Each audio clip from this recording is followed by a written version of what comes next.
Welcome to today's deep dive. We are unpacking a really highly relevant guide today titled 10 Pillars of Passive Wealth in 2026. Yes. And right up front, I want to say the goal for this session isn't we're not trying to sell you on some unrealistic get-rich-quick scheme. Right. Absolutely not. Since you already know the basic mechanics of investing in digital business, we're going to bypass those sort of elementary definitions. We want to take a really mechanical look at how people are successfully decoupling their income from their time in today's landscape. Yeah. So we're going to extract the most critical insights on how these 10 wealth-generating systems actually function under the hood right now. Precisely. And I think the underlying thesis of this source material really sets the stage perfectly. When the guide defines passive wealth, it moves entirely past that old trope of just hoarding cash, Right, the Scrooge McDuck thing. Exactly. Yeah. The guide frames passive income strictly as a mechanism for buying back your own hours. The fundamental objective is to build financial systems that require minimal ongoing maintenance, and that frees up your time to focus on complex projects or travel or, just simply reclaiming your autonomy. It's about freedom. Right. It is about engineering a life where your baseline survival is no longer inextricably linked to your active labor. Which is really the ultimate leverage. And what makes this guide so compelling to me is its focus on the current technological landscape. Yeah, the tools we have now. Exactly. The digital infrastructure available to us right now in 2026 has drastically lowered the barrier to entry. But at the same time, it's raised the ceiling for automation. So we're going to categorize the guide's 10 pillars thematically, starting with what it classifies as the set it and forget it financial vehicles. The foundation. Right. And the very first pillar it examines is the evolution of high-interest savings accounts in digital banks. Right. And we aren't talking about traditional brick-and-mortar savings accounts here, the ones yielding, fractions of a percent. The ones that basically pay you nothing. Exactly. The guide highlights a really significant shift in how modern digital neobanks are operating.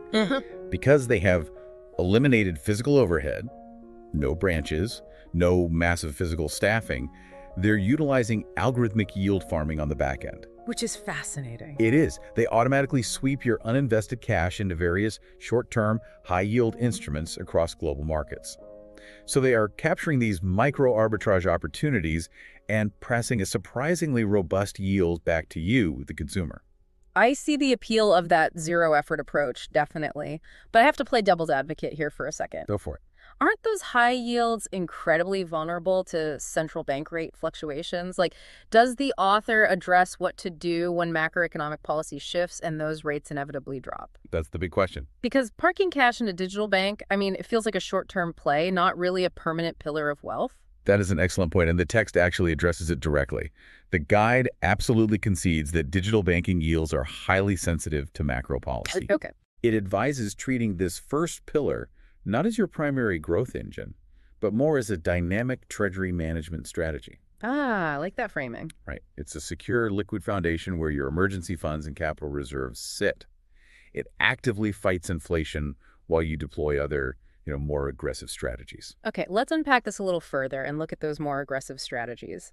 The guide groups, dividend stocks, and peer-to-peer, or P2P, lending as the next pillars. Yes. Now, we all understand the basic premise of buying dividend-yielding equities or, acting as a bank on a lending platform.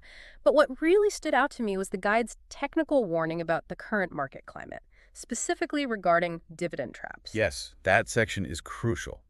Because for an informed investor, the danger isn't misunderstanding what a dividend is. The danger is chasing yield blindly. Right, getting greedy. Exactly. The author details how, in 2026, many companies boasting exceptional high dividend yields are actually doing so because their underlying stock price has collapsed. Due to systemic business failures. Right. The high yield is just a mirage right before a massive dividend cut. So the strategy outlined requires looking past that flashy yield percentage. You have to analyze the payout ratio and the company's free cash flow to ensure the dividend is actually sustainable. And that necessity for rigorous analysis applies heavily to the P2P lending pillar as well. Absolutely. The guide points out that acting as a decentralized lender sounds great on paper, but default rates are a highly volatile metric right now. They are. If we're lending capital to individuals or small businesses via online platforms, we are absorbing the default risk that traditional banks passed on. Which raises a really important question. How do you balance the hunt for yield with the absolute imperative of capital preservation. Right. The source emphasizes that modern P2P platforms have integrated sophisticated algorithmic credit scoring, but the investor still has to manage their exposure manually. The strategy here is microfractionalization. Okay, explain that. So instead of funding 10 loans at $1,000 each, the guide suggests deploying capital across thousands of microloans. You're mathematically neutralizing the impact of the inevitable individual defaults. So if one person defaults on a $2 loan, you don't even feel it. Exactly. It's spreading the risk incredibly thin. That flight to algorithmic safety and fractionalization leads us perfectly into the next pillar, which tackles a historically cumbersome asset class, real estate. Oh, yeah. Traditionally, the friction of property management, the liquidity issues, the maintenance, the operational headaches, it made it the furthest thing from passive. Being a landlord is a full-time job. It really is. But the source points out that property investment has entirely bypassed the physical realm now through real estate crowdfunding. And what the guide clarifies here is how these 2026 fractional ownership platforms are really beginning to outpace traditional REITs or real estate investment trusts. How so? Well, with a classic REIT, you are basically buying a black box of properties chosen by a fund manager. You have zero control. But the new crowdfunding platforms give the investor hyper-localized market targeting. You get granular control over the capital stack. You could choose to fund the mezzanine debt of a specific multifamily development in Austin. Or buy fractional equity in a commercial warehouse in Rotterdam. Precisely. You get the yield and the appreciation of hard assets. You can target specific geographic growth corridors, and you do it all through a dashboard without ever needing to know the name of a local plumber. The ultimate dream. It is a massive structural shift in how we access real estate. Now, we are going to pivot into the second major theme of the guide. We've covered traditional financial vehicles, but here's where it gets really interesting. The creator economy. Exactly. We are moving into the digital creator and knowledge economy. The guide lists niche blogs and YouTube channels as a primary pillar, which introduces a fascinating contradiction. It does. The author actually coins it the content paradox. Right. Because on the surface, nothing about researching, writing, optimizing, and filming content is passive. It is highly intensive, active labor. It's exhausting. Yeah.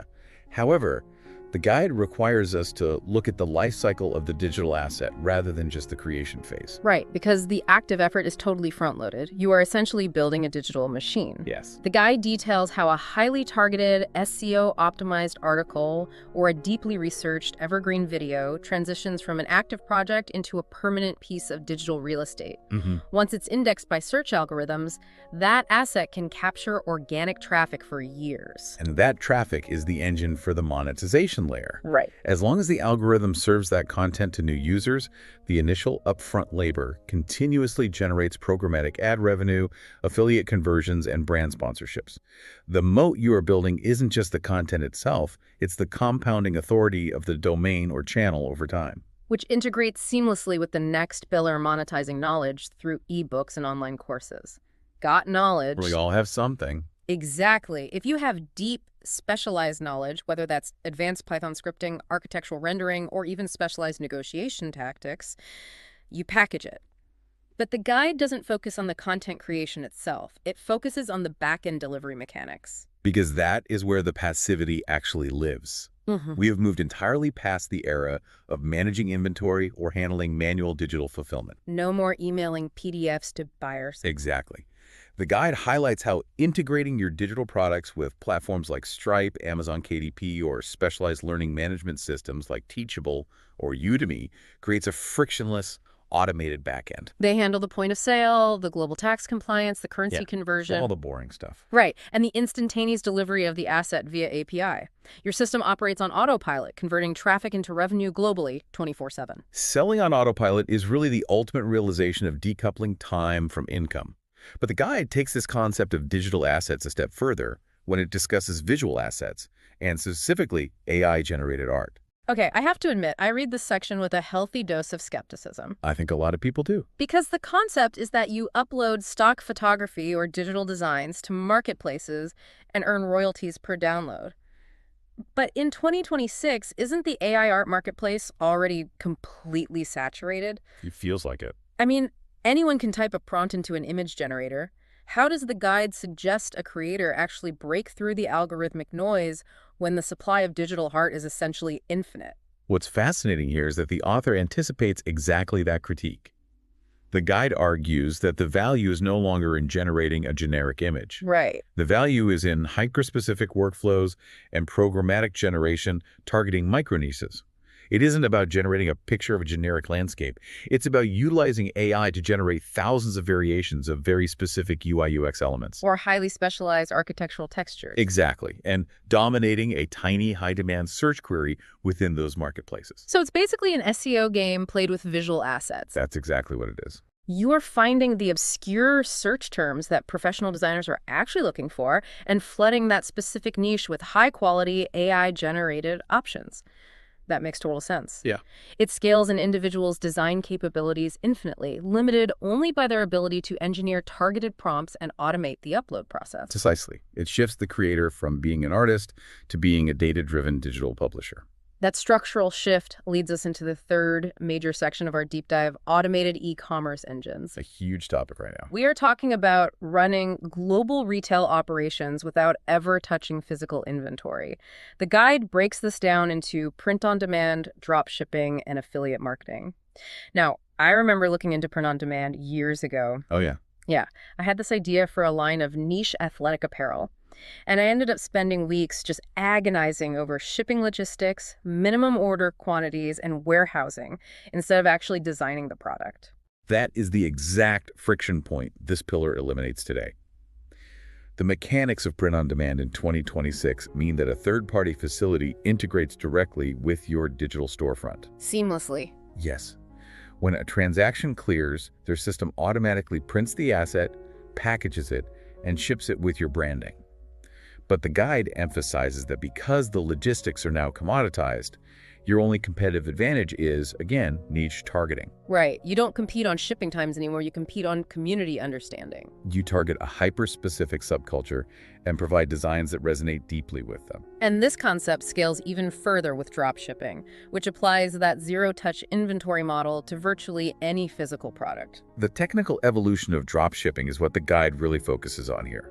We are long past the days of manually forwarding orders to overseas suppliers. Thank goodness. The author details the integration of API endpoints between modern digital storefronts like Shopify or custom headless commerce setups and the warehouse management systems of global suppliers. So the moment a customer clicks buy, the data routes directly to the supplier's fulfillment queue. Without a single human touchpoint on the retailer's end. That's incredible. And furthermore, the guide discusses how modern 2026 AI tools are optimizing the ad spend funnels that drive traffic to these dropshipping stores. Yeah. Algorithmic media buying continuously tests thousands of ad variations and adjusts bidding strategies in real time. So the operator's job isn't to run the store, it's to manage the AI that runs the store. Exactly. Which is wild to think about. You are essentially acting as the system's architect rather than the store manager. And the final pillar in this automated ecosystem is affiliate marketing. The connective tissue. Exactly. You are building digital infrastructure, blogs, newsletters, automated social feeds to intercept consumer intent, and then routing that traffic to other companies' products for a commission. If we connect this to the bigger picture, all three of these e-commerce engines, print-on-demand, drop shipping, and affiliate marketing, they rely on the exact same core principle. They leverage digital infrastructure to separate your income from physical labor. You are no longer constrained by supply chain management or warehouse capacity. You are simply building digital routing systems that connect specialized demand with automated supply. And capturing a margin in the middle. Exactly. Okay, we have covered a tremendous amount of ground.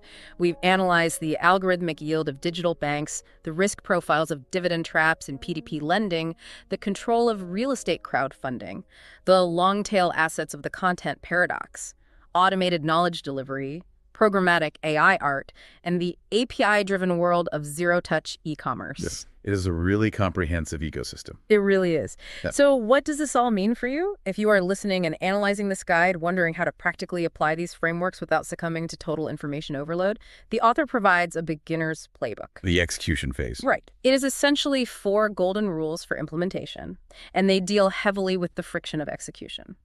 The first rule is simply start small. Which sounds cliche, but the guide approaches it from a really interesting psychological perspective. How so? The friction of focus is the biggest hurdle for an ambitious learner.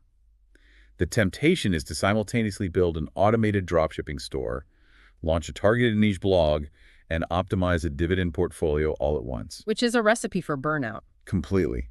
The author explicitly warns that this split focus dilutes your capital and your cognitive bandwidth, basically guaranteeing failure across the board. The mandate is to choose a single pillar, master its specific mechanical nuances, and build it until it generates consistent, automated yield before ever looking at a second option. That discipline is so crucial, but once that first engine is actually running, the playbook immediately shifts to rule number 2, diversify. Yes. And the guide isn't just talking about diversifying within a stock portfolio, it's talking about diversifying across asset classes to build structural resilience. This is your hedge against systemic platform risk. If your entire passive income strategy relies on organic traffic to an affiliate blog, a single core algorithm update from a major search engine can wipe out your revenue overnight. We've all seen that happen. Too many times. The guide argues that true passive wealth requires uncorrelated assets. Combining the yield of fractional real estate with the algorithmic returns of a digital bank and the automated sales of a digital course that creates a robust financial architecture that can withstand localized shocks. You are building an anti-fragile system. Exactly. That brings us to the third rule, focus on long-term growth. This directly addresses the reality of compounding, and the guide spends considerable time managing expectations here.